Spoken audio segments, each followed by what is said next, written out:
Nos metemos en otro tema. Hoy va a empezar a funcionar un nuevo servicio ferroviario que une Buenos Aires con Córdoba. Se trata de formaciones 0 kilómetros que van a salir a las 9 menos 10 de la noche desde la cabecera de Retiro. El servicio es uno de los más importantes, con un trazado superior a los 600 kilómetros. Y bueno, es realmente auspicioso, también recordemos la semana pasada, de algún modo también se reabría ese ramal, se modificaba, se retecnificaba en realidad, entre Buenos Aires y Rosario. Bueno, la marcha sigue hasta Córdoba a partir de la noche de hoy. Vamos a hablar con Juan Vitale, es ex ferroviario de la línea San Martín, es titular actualmente de Fraternales por la Recuperación, son maquinistas, ex maquinistas de ferrocarriles argentinos. ¿Qué tal, Juan? ¿Cómo le va? Buen día. Gabriel es mi nombre, ¿cómo anda? ¿Qué tal, Gabriel? Un gusto, gracias por el llamado. No, por favor, gracias a usted por atendernos. Cuéntenos un poquito cuáles son los sentimientos que nosotros conocemos con bastante detalle su lucha.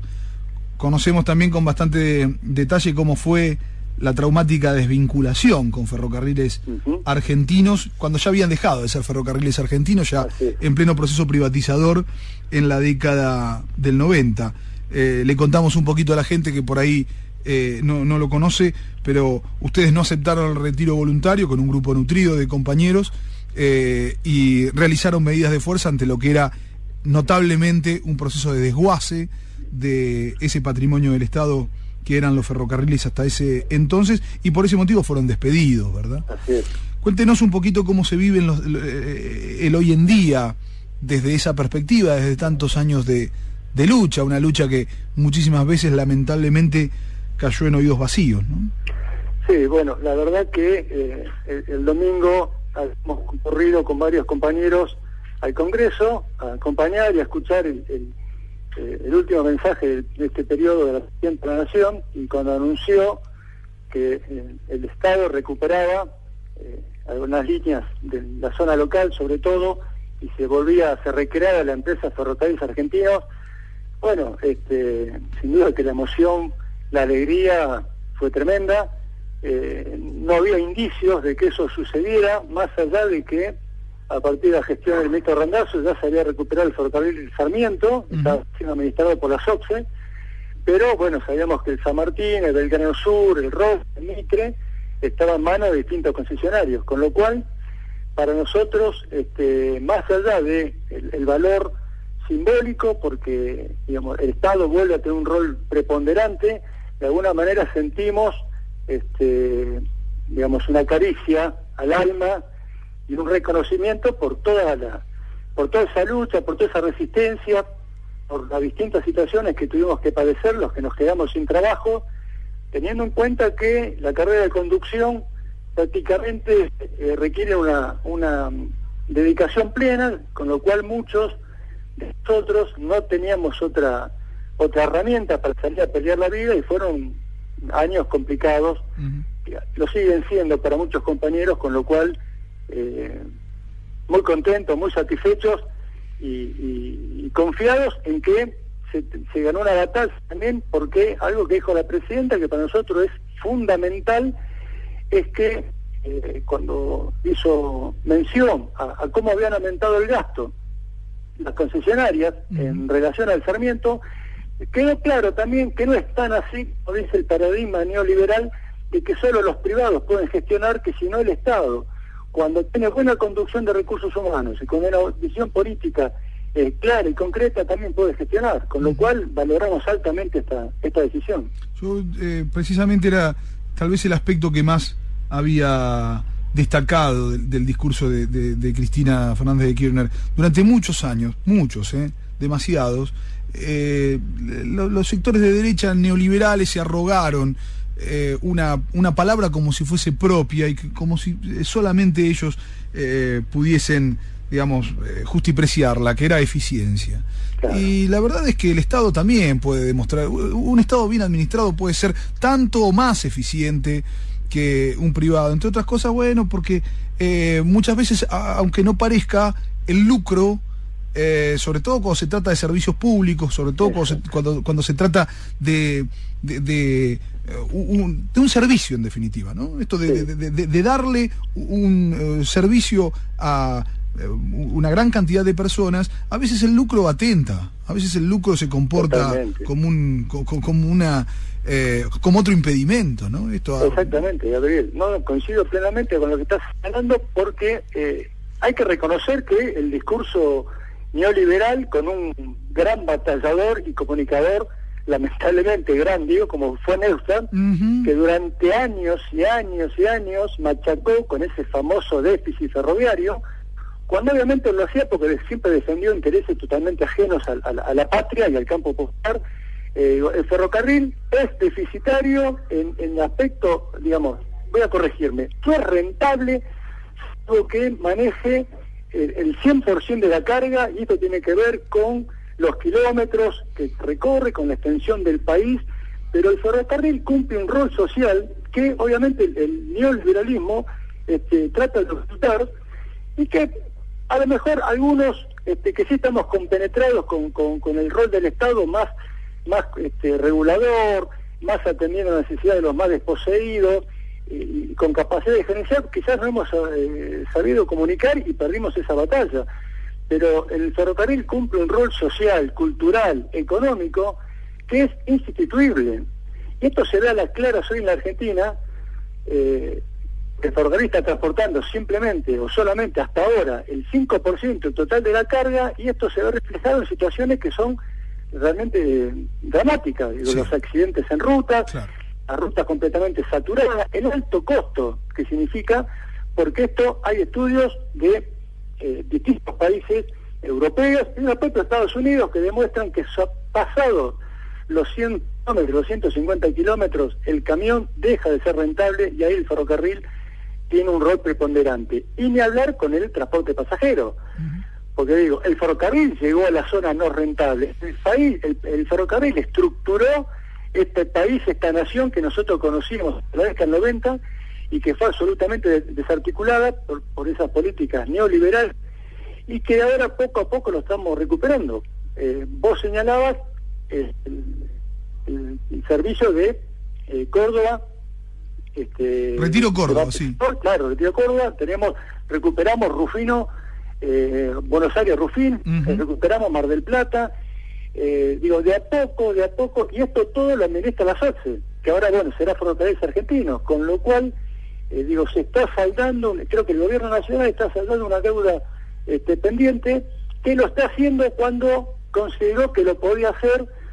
Yo no abro juicio de valor sobre los momentos, los tiempos políticos, en buena hora que se esté haciendo, pero me parece, y por eso quiero resaltar lo que señalaba recién, es importante que recuperemos este discurso de que el Estado no es el elefante bobo que nos plantearon. Por ahí, en algunos aspectos, yo no digo que el ferrocarril necesitaba por ahí una mejor administración, seguramente que sí, pero siempre en manos del Estado y no en manos de sectores privados que buscan solamente el lucro, y cuando el lucro no lo consiguen, lo que hace es dejar de invertir, y bueno, por eso llegamos hasta el año pasado con los ferrocarriles al punto del colapso. Juan, ¿en qué año entró a la empresa? ¿En qué año entró a Ferrocarriles Argentinos usted? Yo ingresé en el año 1986, soy hijo de ferroviario, tíos ferroviarios. Ingresé a la carrera de conducción porque de chiquito quise ser maquinista. ¿Y su papá de qué trabajaba en el ferrocarril? Mi papá era revisador de vehículos, trabajaba en mecánica. Después tuve un tío que ya fallecido, guarda, tuve otro tío que era jefe de talleres Alianza, ahí en Santo Lugares, donde vivía Ernesto Sábato. Sí, claro. En la estación Santo Lugares. Tuve otro tío que también trabajó en el ferrocarril, pero después decidió pasarse a Segua, con lo cual toda mi familia de inmigrantes italianos, todos pasaron por el ferrocarril, y yo vi cómo mi papá construyó la casa, cómo se fue amueblando, cómo nos fuimos criando, todo gracias al ferrocarril, que esto también implica algo que es que mucha gente nos puede entender, que es el amor que nosotros tenemos por el ferrocarril. Para nosotros no era ir a trabajar solamente, sino que era ir a nuestra segunda casa. Sí, Perdone claro. que me emocione un poco.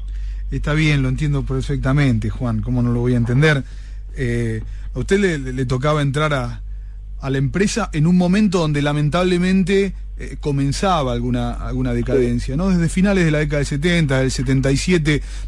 Acá en La Plata, usted sabe, lo tenemos muy, muy fresco, porque el año 1977 significó la última formación que ingresaba a lo que denominamos la vieja estación, la de 17 Claro. y 72. Entonces tenemos muy, muy fresco cuando empezó ese proceso de deterioro acentuado que llegó a su clímax en la década del 90, de ese patrimonio que eran los ferrocarriles, pero de algún modo por la historia familiar, por su papá, por sus tíos, conoció el esplendor de los ferrocarriles argentinos hacia finales de la década del 60, principio de la década del 70, que si no me equivoco fue el momento de mayor extensión de la red ferroviaria argentina, ¿no? Totalmente, digo, a ver, a partir de la nacionalización del 1 de marzo de 1948, en el gobierno del general Perón, ya contamos con una red extensa, que rondaba, muchos historiadores coinciden en los 40.000 kilómetros. Lo que hace el peronismo es reimpulsar tanto la industria ferroviaria, a tal punto que un hecho que no se conoce, y aprovecho esta oportunidad que me das para recordarlo: durante la gestión del gobierno peronista, la Argentina fue capaz de diseñar, fabricar íntegramente 2 locomotoras en el país, en los talleres Liniers. Una se llamó la Justicialista y otra se llamó la Argentina Locomotora, porque tengamos en cuenta que se estaba produciendo el traspaso de vapor a petróleo y del petróleo al motor diésel. Claro, claro. Y la Argentina logró fabricar 2 locomotoras que una de las primeras medidas que tomó la revolución fusiladora del 55, ¿cuál fue? Fue cerrar Fadel, que era la fábrica argentina de locomotoras. No solo cerró Fadel, sino que automáticamente firmó un convenio con la empresa norteamericana para la adquisición de 130 locomotoras, que esto es paradójico. Yo trato de ser objetivo, más allá de los sentimientos que tengo por el ferrocarril. Si bien la destrucción de Fadel significó un retroceso en la industria nacional, esas compras de locomotoras permitieron una modernización importante, tanto para el San Martín, para el Sarmiento y para el Mitre. Pero junto con el cierre de Fadel y la compra de material a los Estados Unidos, comenzó una degradación tanto en los talleres, comenzaron a cerrarse ramales. Este proceso fue, digamos, en cuotas, tuvo un pico de querer avanzar mucho más durante la gestión de Frondizi, que lo debo recordar, el famoso plan Larkin, Sí, ¿no? claro. General del Banco Mundial, que venía con un plan de racionalización. Esto fue resistido en ese momento por los gremios ferroviarios, a diferencia de lo que pasó con nosotros. Digamos, fueron las conducciones nacionales que enfrentaron este proceso con una huelga que duró 42 días, y si bien no se pudo avanzar, algunos servicios fueron levantados. Después llegó el gobierno de Onganía. Ahí también se da un hecho paradójico, porque cuando asume el general de Marchi la conducción de Ferrocarriles Argentinos, también hace una compra importante, se compra la locomotora General Motors, la GT22, se rehabilita algunos ramales, se compran coches para la zona local, y ese fue realmente el último aporte o la última inversión que se hizo con Ferrocarriles. Claro, el último proceso de inversión son las máquinas que todavía seguimos viendo, tantas máquinas que todavía seguimos viendo. Totalmente. Vos sabés que te robar 2 minutos más. Sí, cómo no. Pero te digo, nosotros teníamos problemas, se nos quedaban las locomotoras, y la gente se enojaba, recuerdo, y venía a reclamarnos, y yo le decía a los pasajeros, digo, ¿ustedes se imaginan viajando en un colectivo modelo 1957? Claro. No existe, me decían. Bueno, estas locomotoras están circulando del año 57-58. Digo, si el ferrocarril siguió funcionando un poquito a los tumbos, ya llegaba la década 90, digo, fue el gran esfuerzo de los ferrocarriles, de la familia Ferrocarril en su conjunto, desde los compañeros de talleres, los conductores, que muchas veces salíamos a correr un tren sin tener todos los elementos, y a veces atando con la lata. A mí me ha tocado viajar de madrugada con trenes de carga pararon la plataforma de la locomotora con un frío tremendo, con lluvia, sosteniendo un dispositivo para que el diésel no se parara y no tapar la vía y poder llegar por lo menos a una estación y desviar el tren, que la locomotora no va a Panamá.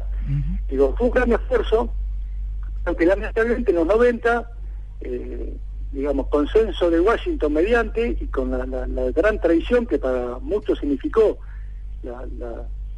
el gobierno del presidente Carlos Menem, ahí realmente cuando se le da el golpe de gracia. Digo, yo brevemente traté de hacerte un raconto histórico, pero en realidad la destrucción, el desguace impensado para muchos de nosotros, se llevó adelante en la década 90, y para hacerlo hubo que descabezar toda resistencia. Nosotros tuvimos en el año 91 45 días de huelga, una de las más numerosas en la historia del país, pero lamentablemente no pudimos evitar lo que vino.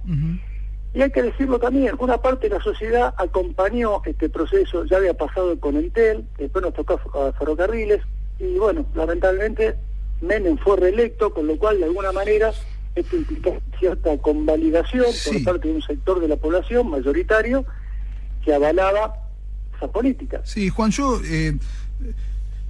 no suelo incurrir en esa demagogia que a veces nos tapa las responsabilidades. Hay responsabilidades que son colectivas, hay culpas que son colectivas. Yo no suelo taparlos con eso de que los pueblos nunca se equivocan. A veces también los pueblos metemos la pata, y metemos la pata en grande. Tenemos que ser lo suficientemente astutos, lo suficientemente inteligentes, también lo suficientemente corajudos, como para poder estar a la altura de las circunstancias cuando la historia nos da la posibilidades que no siempre ocurren, de que otra vez el tren pase de nuevo. Si el tren pasa de nuevo, bueno, lo que hay que hacer es subirse. Hoy por hoy el tren está pasando de nuevo y lo que hay que hacer es subirse a la historia y tratar de enmendar los viejos errores. También, y de algún modo, para ensayar una suerte de pequeña apología, de pequeña defensa de esas mayorías que claramente se han equivocado. Bueno, la constancia de algunos comunicadores en contarnos una realidad en forma bastante obtusa, casi contagiándonos de un pensamiento perverso, porque sabía perfectamente que la eficiencia de los ferrocarriles estaba de algún modo, cuando Neustadt hablaba de eficiencia en manos privadas, sabía que más del 70% de los ramales iban a cerrar. Claro, ¿no? Claro. Entonces, de esa responsabilidad tampoco los podemos eximir a quienes, bueno, precisamente fueron los responsables. Hoy Neustadt se ha replicado en miles, mi amigo, así que bueno, hay que ser cuidadoso, hay que tratar de entre todos construir nuevamente una conciencia nacional. Yo le agradezco muchísimo, Juan. Por favor, al contrario, agradezco el llamado y permitime una sola cosita. Obviamente un saludo muy fraternal a los compañeros de La Plata, de Tolosa, que fueron baluartes en la resistencia junto a todos, pero bueno, hay compañeros muy queridos. Y por último quiero señalar que aquellos que fuimos despedidos estamos esperanzados en que de alguna manera el gobierno nacional contemple la posibilidad de que algunos, los que queremos y los que podemos, si el físico nos lo permite, volver a nuestra empresa y poder jubilarnos como ferroviarios. Juan, le mando un abrazo enorme. Gracias. Hablábamos con Juan Vitale, ex ferroviario, maquinista del San Martín, titular desde hace ya muchos años de Fraternales por la Recuperación. Juan tiene una doble característica.